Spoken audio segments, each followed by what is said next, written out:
ये सारे भिंडी की सब्जी को मैं काटूंगी, बारीक बारीक काट लूँगी। ये देखिए इस तरह से एक एक भिंडी को मैं काटना है। तो मैं आज ये कहना चाहती हूँ कि हम मिडिल क्लास औरतों की ज़िंदगी क्या है, बस सुबह से शाम तक काम ही काम, काम ही काम, काम ही काम। इसके बदले में आप किसी से कोई उम्मीद नहीं रख सकते, कोई आपको अच्छी बात भी नहीं कहेगा, ना तारीफ़ मिलती है, ना आपको किसी को एहसास होता है कि ये काम एक औरत के ज़िम्मे, घर का सारा काम बहुत ही मुश्किल होता है। लेकिन फिर भी जो समझदार होती हैं वो अपने सारी जिम्मेदारियों को निभाती हैं। सुबह से शाम तक सारे काम करते करते बड़ी थकावट हो जाती है। रमज़ान का महीना है, टाइम भी कम रहता है। घर की सफाई से लेके बर्तन, चूल्हा, खाना बनाना, सारा जिम्मेदारियां औरतों की ज़िम्मे होती है। तो मैं सोचती हूँ कि औरतों का घर संभालने में एक अहम मकाम है। अगर औरतें ना हो तो घर की बुनियाद हिल जाती है।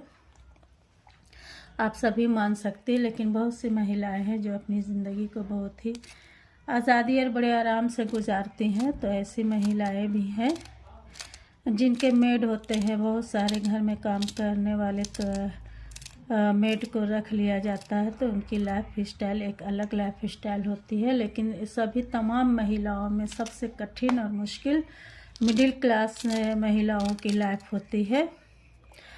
वो हर एक की जिम्मेदारी को निभाती है और हर एक के कामों को पूरा अंजाम देती है। फिर भी किसी के तरफ से आपको कभी ये नहीं सुनने को मिलेगा कि आप इतना काम किए हैं। यह सबकी जिम्मेदारी निभाती है। घर के जितने तमाम परिवार के सदस्य हैं, सबके साथ व्यवहार भी अच्छा हो, काम भी अच्छा हो। तो मैं अभी सुबह से लगी हुई है, अभी शाम के इतना टाइम हो गया है, मैं सब्जी काट रही हूँ, इसे बनाऊंगी। बनाने के बाद बर्तन धोना, फिर सबको खाना खिलाना, रात काफ़ी हो जाती है, 11 बज जाते हैं। और फिर सुबह अपना ड्यूटी भी निकलना, ये बहुत बड़ी बात है। लेकिन आप इसे बोझ बना कर कीजिएगा तो बहुत मुश्किल लगता है। आप इसे बहुत ही पेशेंस के साथ घर के कामों को करना पड़ता है, बहुत ही पेशेंस के साथ। तो ये सब्जी मैं आपसे बात करते करते काट रही हूँ। चलिए, आपसे बातें भी हो जाती है, मेरा काम भी हो जाता है। तो ये भिंडी की सब्जी बहुत टेस्ट लगती है, चावल दाल और ये भिंडी की सब्ज़ी और एक अचार आप खाएं तो बहुत बेहतरीन लगता है। इसे बनाने के लिए तेल में ही ये बनते हैं और इसे बस काटना मुश्किल है, उसके बाद इसे बनाना बड़ा ही आसान है। तो हम तमाम औरतें अपने घर के कामों की जिम्मेदारियों में उलझे रहते हैं, अपने में टाइम देने का मौका ही नहीं मिलता है। लेकिन कभी कभी मैं ये सोचती हूँ कि हमें अपनी शौक़, अपने पर भी ध्यान देना चाहिए।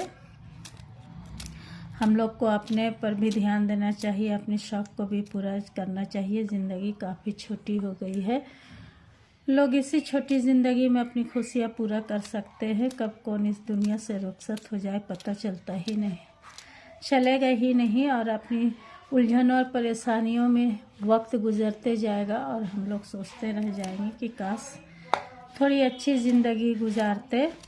एक तो इतनी भारी जिम्मेदारियों के साथ घर को चलाना एक आसान काम नहीं है।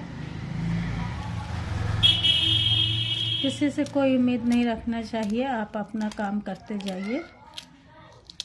किसी से आपको उम्मीद नहीं रखना चाहिए। अगर हम लोग किसी से उम्मीद रखते हैं तो बहुत तकलीफ़ होती है और घर में लड़ाई झगड़ा भी होता है। तो इसलिए खामोशी से और सब्र से और हिम्मत से अपने काम को पूरा करें। लेकिन अब ये बात ज़रूर है कि हमें भी अपने से किसी न किसी शौक़ को, जो आप रखते हैं, पढ़ने की शौक़ हो या कुछ लिखने का शौक़ हो या घूमने का शौक़ हो, तो थोड़ा वक्त अपने लिए भी निकालना चाहिए। लेकिन ये हमारी सबसे बड़ी कमी है जिसे हम लोग नहीं करते हैं, न निकाल पाते हैं। बस सोचते सोचते वक्त गुज़र जाता है। हर दिन सुबह से शाम इसी तरह एक ही रूटीन करते करते हमारा वक्त निकल जाता है और हम लोग सोचते रह जाते हैं।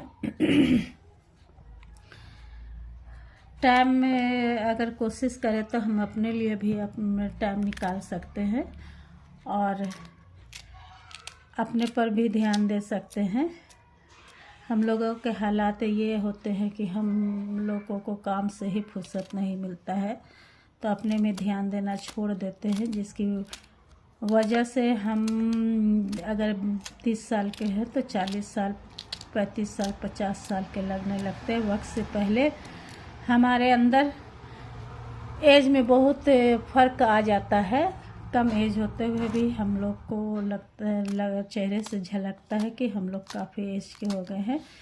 तो खुशी ऐसी चीज़ है कि इंसान को बहुत सारी कमियों को दूर करके आपको तरोताज़ा और कम एज की बनाती है। तो इसीलिए खुश रहना बहुत ज़रूरी है। खुशियाँ आसानी से मिलती भी नहीं और लोग खुश रहने भी नहीं देते हैं। तो आपको खुद से, अपने आप से जब खुश रहना है तो देखिए मेरी तमाम सब्जियां कट रही है। इसी के साथ मैं अपने ब्लॉग को ख़त्म करती हूँ, जहाँ और दुआओं में शामिल करती हूँ। जहाँ भी रहे खुश रहे, आबाद रहे, हंसते रहे।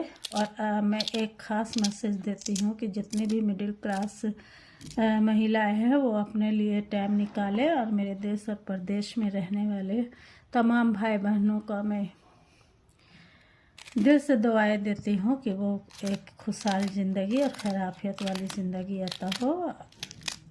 अल्लाह हाफिज़। फिर कल मुलाकात होगी एक नए ब्लॉग में।